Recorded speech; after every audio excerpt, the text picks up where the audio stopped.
अगर हमारा मन खाली हो जाए तो हम उसमें कुछ ऐसी चीजें डाल सकते हैं, कुछ ऐसे विचार डाल सकते हैं जिससे हम अपने मन की बकबक को शांत कर सकते हैं। जो विचारों का सैलाब हमारे मन में चलता रहता है, उन्हें हम बहुत अच्छी तरह रोक सकते हैं। और अगर एक बार मन की बकबक रुक जाए तो फिर हम मन से जो चाहे वो करवा सकते हैं। इसीलिए अगर आप मन की बकबक को शांत करवाना चाहते हो तो इस कहानी को आखिर तक जरूर सुनिएगा। एक नगर की बात है। उस नगर में एक नौजवान युवक रहता था। उसका नाम राघव था। उसे एक समस्या थी और उसकी समस्या ये थी कि उसका मन हर समय भटकता रहता था। उसके मन में हर समय कोई न कोई नकारात्मक विचार चलते रहता था। उसके मन की बकबक कभी शांत नहीं होती थी। वो जब भी कुछ सोचकर काम करता तो कुछ अलग ही कर देता। कभी वो अपने अतीत के बारे में सोचकर पछताता रहता था कि काश मैंने उस काम को उस समय कुछ ऐसे कर दिया होता, उस काम को वैसे कर दिया होता। या फिर वो अपने भविष्य के बारे में सोचता रहता और डरता रहता था कि कहीं भविष्य में ऐसा हो गया तो क्या होगा, कहीं मैं असफल हो गया तो क्या होगा, अगर मुझसे कोई गलती हो गई तो लोग मेरा मजाक उड़ाना शुरू कर देंगे। और ऐसे ही कई सारे नकारात्मक और असफलता से भरे विचार उसके मन में आते रहते थे। राघव हमेशा ही अपने विचारों में खोया रहता था। वो अपने विचारों से मुक्ति पाना चाहता था। राघव चाहता था कि उसके मन में कोई भी फालतू विचार कभी भी ना आए, लेकिन हर समय विचारों का सैलाब उसके मन में उठता ही रहता था। इसीलिए जीवन में वो बहुत परेशान हो गया था। फिर एक दिन उसे किसी ने बताया कि यहाँ पास के ही जंगल में एक बहुत बड़े ज्ञानी रहते हैं, उसके पास जाओ, वो तुम्हारी मानसिक समस्या का समाधान अवश्य कर देंगे। ये सुनकर राघव तुरंत ही बौद्ध भिक्षु के पास चला गया और अपनी सारी समस्या उन्हें बताता है। बौद्ध भिक्षु भी राघव की बातों को बड़े ही ध्यान से सुन लेते हैं और उसे कहते हैं कि तुम मुझसे क्या जानना चाहते हो। ये सुनकर राघव कहता है, हे गुरुदेव, मैं अपने मन को शांत खाली करना चाहता हूँ। मैं आपसे ये जानना चाहता हूँ कि मन को खाली या शांत कैसे करते हैं। मेरा मन हर वक्त विचारों से भरा रहता है। मेरा ध्यान एक जगह लग ही नहीं पाता, जिसके कारण मेरे हर काम में समस्या आ ही जाती है। मैं एक चीज करता हूँ तो नकारात्मक विचारों के कारण दूसरी चीज पर पहुँच जाता हूँ। मेरा मन एक जगह ठहरता ही नहीं है और यूं ही हर दिन मेरे मन में हजारों विचार चलते रहते हैं और ये कब होता है, क्यों होता है, मुझे कुछ पता ही नहीं चलता। बहुत देर बाद मुझे एहसास होता है कि मैं क्या करने बैठा था और मैं क्या कर रहा हूँ। हे गुरुदेव, मैं अपने मन के विचारों को खाली कर देना चाहता हूँ। मैं चाहता हूँ कि मेरे मन में एक भी विचार न आए। जब मैं चाहूँ तभी मेरे मन में विचार आए। फिर बौद्ध भिक्षु ने कहा कि किसी समस्या का समाधान तभी निकाला जाता है जब हम उस समस्या की जड़ तक पहुँच जाते हैं, समस्या को ठीक से समझते हैं और जानते हैं। आगे बौद्ध भिक्षु कहते हैं, जिस मन को तुम खाली करना चाहते हो, क्या तुमने उस मन को कभी भी थोड़ा भी समझा है, जाना है? ये सुनकर राघव कहता है, महाराज, मैंने अपने मन को जानने की बहुत कोशिश की है, लेकिन मैं जितना इसके बारे में जानता हूँ, मेरा मन उतना ही रहस्यमय हो जाता है। फिर बौद्ध भिक्षु ने उस युवक को एक घड़ा देते हुए कहा कि जाओ, इस घड़े में छोटे छोटे पत्थर भर कर लेकर आओ। फिर वो युवक वहाँ से गया और छोटे छोटे पत्थर भर कर वो घड़ा वापस ले आया और उस घड़े को बौद्ध भिक्षु के पास रख दिया। और फिर बौद्ध भिक्षु ने उस युवक से कहा कि इस घड़े को तुम अपना मन समझो, इस घड़े में भरे पत्थरों को अपने विचार समझो। अब इस घड़े में और पत्थर डालो। उस युवक ने घड़े में और पत्थर डालना शुरू कर दिया। क्योंकि घड़ा पहले से ही भरा हुआ था, तो एक दो पत्थर डालने के बाद बाकी सारे पत्थर नीचे गिरने लगे। फिर बौद्ध भिक्षु ने उस युवक से कहा, रुको जरा, ध्यान से देखो, अब घड़े में पत्थर नहीं आ रहे हैं, बल्कि पत्थर नीचे गिर रहे हैं, क्योंकि ये घड़ा है। जो इसमें आ सकता था वो आ गया, अब इसमें और पत्थर नहीं आएंगे। अगर दूसरे पत्थर डालने हैं तो पहले वाले पत्थरों को निकालना होगा। ये सुनकर उस युवक ने कहा, हे गुरुदेव, मैं आपकी बात समझ गया हूँ कि आप मुझे क्या बताना चाहते हैं।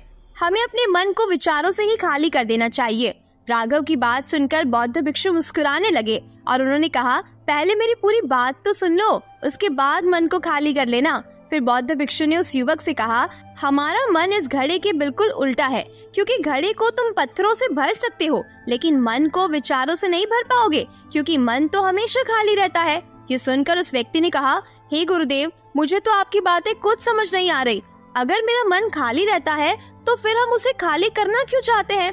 फिर मन को खाली करने की आवश्यकता ही क्या है? फिर बौद्ध भिक्षु ने उससे कहा, इस घड़े से एक एक करके पत्थरों को बाहर निकालो। राघव ने वैसा ही किया। वो घड़े में से एक एक करके सारे पत्थरों को बाहर निकालने लगा। ऐसा करते करते अंत में घड़ा खाली हो गया। फिर बौद्ध भिक्षु ने उस युवक से कहा, तुमने जब एक एक करके पत्थरों को बाहर निकाला तो ये घड़ा खाली हो गया।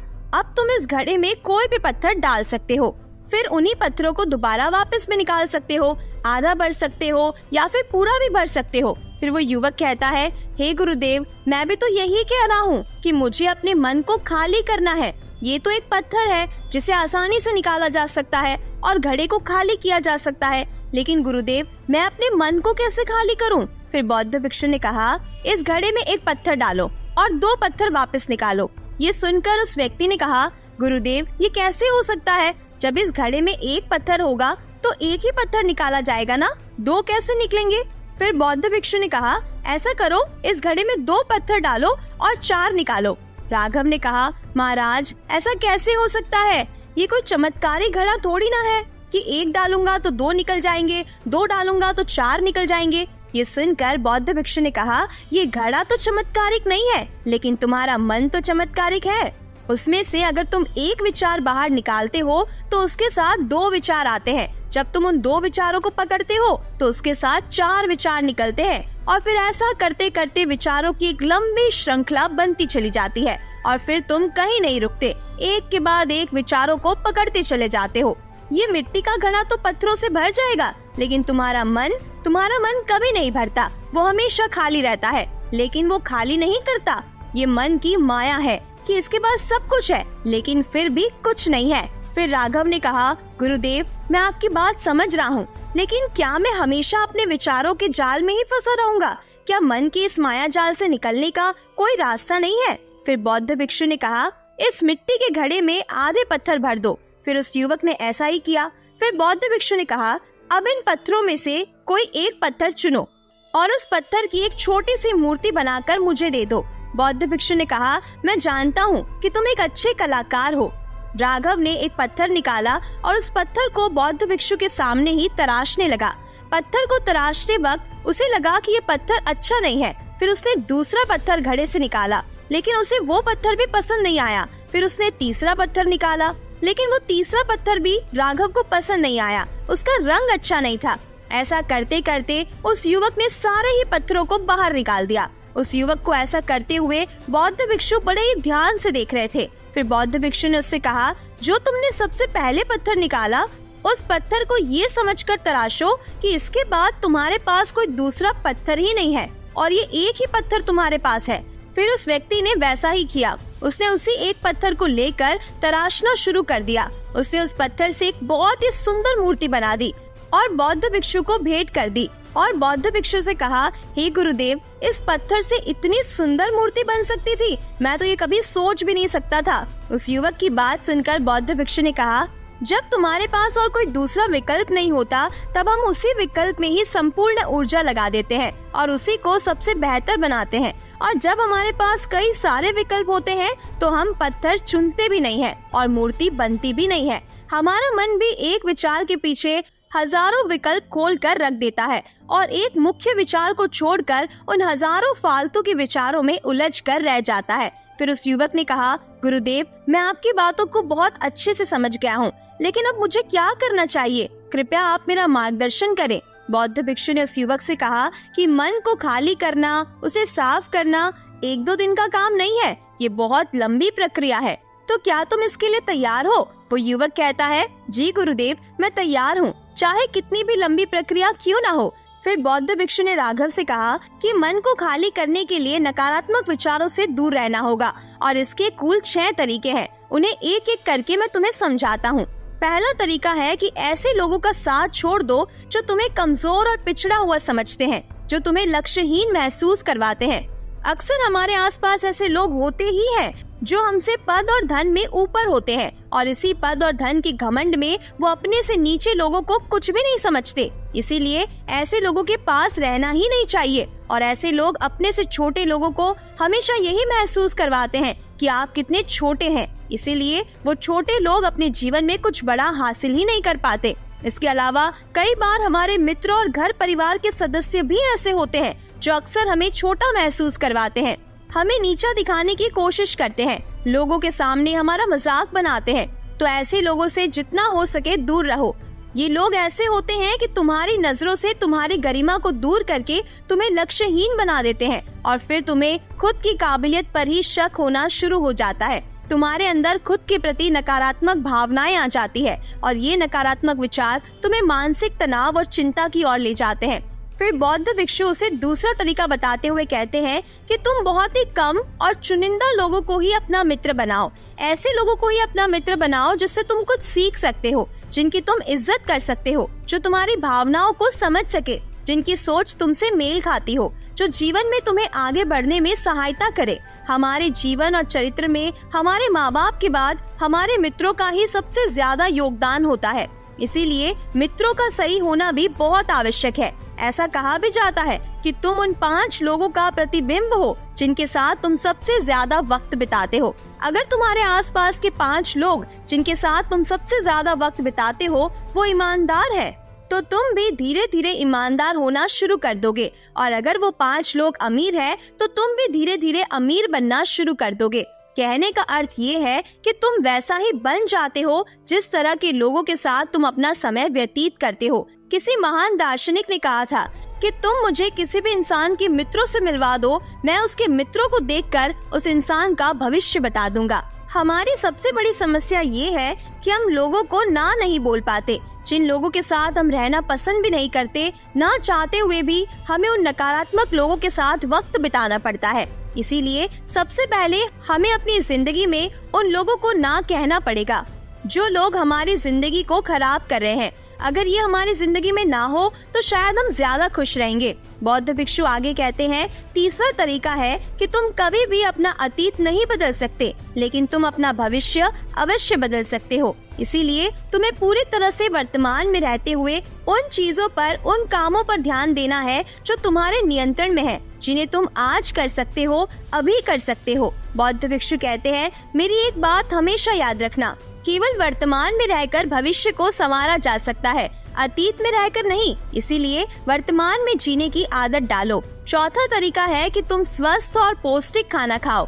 हमारा शरीर ऊर्जा से चलता है और हम जैसा खाना खाएंगे वैसी ही ऊर्जा हमारे शरीर को मिलेगी। अगर हमारा शरीर स्वस्थ नहीं रहेगा तो हमारा मन स्वस्थ कैसे रहेगा?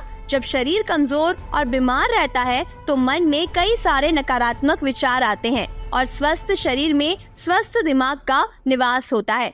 इसीलिए अपने शरीर को स्वस्थ और मजबूत रखना हमारी जिम्मेदारी है। बौद्ध भिक्षु कहते हैं कि 5वां तरीका ये है कि रोज ध्यान करो। ध्यान करने का सबसे उपयुक्त समय सुबह या फिर रात को सोने से पहले होता है, लेकिन अगर तुम्हें ध्यान में गहरा जाना है तो सबसे उपयुक्त समय रात का ही होता है। रात को सोने से पहले ध्यान करने से नींद में भी सुधार होता है और बहुत गहरी नींद आती है। ध्यान करने के लिए तुम अपनी सांसों पर ध्यान केंद्रित कर सकते हो या फिर तुम अपने मन में उठने वाले विचारों पर भी अपना ध्यान केंद्रित कर सकते हो। मन में उठने वाले विचारों पर ध्यान केंद्रित करने से ध्यान करने वालों का ज्यादा फायदा होता है, क्योंकि इसमें आसानी से गहरे ध्यान में उतरा जा सकता है। अगर तुम ध्यान नहीं कर सकते हो तो रोज खुद के साथ अकेले में वक्त बिताओ। खुद के व्यवहार को समझो, देखने की कोशिश करो कि तुम्हारे मन में किस तरह के विचार उठ रहे हैं और क्यों उठ रहे हैं। बौद्ध भिक्षु आगे बताते हुए कहते हैं, छठा तरीका है कि तुम नई नई जगह पर घूमने जा सकते हो, क्योंकि एक पुरानी कहावत है कि एक लंबी यात्रा आपको 100 किताबों के बराबर ज्ञान देती है। गौतम बुद्ध अपने जीवन काल में 9 महीने लगातार घूम रहे थे। उनके भ्रमण करने का यही कारण था कि नई नई जगह जाने से ज्ञान की प्राप्ति के साथ साथ मन को एक नयापन भी प्राप्त होता है। नई जगह घूमने जाने पर हमारा मन उत्साहित रहता है। फिर बौद्ध भिक्षु कहते हैं कि मन के जाल में कभी मत फंसो, मन को खाली करने की कोशिश मत करो। जीवन में ध्यान करना सीखो, अपने ध्यान को केंद्रित करो, अपने ध्यान में एकाग्रता लाओ और जीवन में जो कर रहे हो उसे पूरी मेहनत के साथ अंतिम समझ कर करो। उस काम को ऐसे करो कि उसके बाद तुम्हें और कुछ नहीं करना है। और जब फिर दूसरे विचार पर कार्य करो तो बस उसी पर कार्य करो, किसी तीसरे विचार पर नहीं। मन के माया जाल से निकलना इतना आसान नहीं है, लेकिन ध्यान करने से सब कुछ पाया जा सकता है। उम्मीद है आपको ये कहानी जरूर पसंद आई होगी और आपने इससे जरूर कुछ सीखा होगा। अगर कहानी पसंद आई है तो वीडियो को लाइक और चैनल को सब्सक्राइब जरूर कीजिएगा। मिलते हैं ऐसी ही और भी नई कहानियों के साथ। तब तक के लिए अपना ढेर सारा ख्याल रखिए। वीडियो को पूरा देखने के लिए आपका बहुत बहुत धन्यवाद।